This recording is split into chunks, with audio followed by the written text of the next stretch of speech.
Abang kumpul sebelah banyak mana? Hari RM1 lah.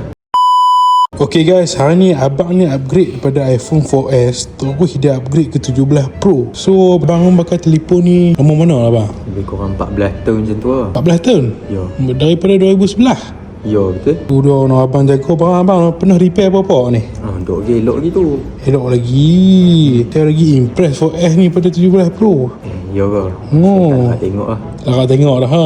Tak pernah repair lagi no. Tak pernah je. So abang tak sayang kah nak upgrade ke 17 Pro ni? Sayang lah dah guna lama kan. Tapi ringin nak guna baru pula. So abang ni memang jaga telefon dia elok-elok. Abang tengok pecah apa pun tak ada. Bateri pun tak kembung. Boleh saya tengok kamera tak abang? Boleh. Tu apa? Memang vintage lah. Kamera lawa lagi. Kamera lawa lagi lah. Selama 14 tahun ni memang abang tak bisa tukar telefon abang langsung? Dok sebab saya tengah kumpul dari 2011 tu. Oh abang kumpul daripada 2011. Abang kumpul sebelah banyak mana? Sehari RM1 lah. Sehari RM1. Ya. So sampai hari ni dah berapa ringgit? Dah RM5,000 lebih. Cukup-cukup. Handset apa? Kiranya abang ni memang konsisten lah. Ya.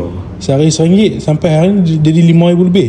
Ya betul. Tengok hampa, abang ni boleh kumpul RM100, tu dah boleh dapat iPhone 17 Pro. Yang mana kata simpan RM100 tu macam tak ada masa depan. Tengok abang ni dapat iPhone 17 Pro. Kau tengok telefon lama dia colour putih, telefon baru pun colour silver. Dah aci lah colour putih.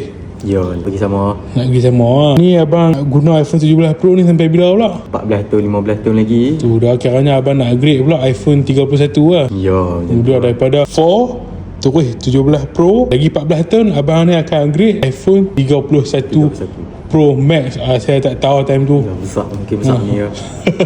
Oh nah, ni telefon baru abang. Ni telefon lama abang ke abang nak bagi kat saya?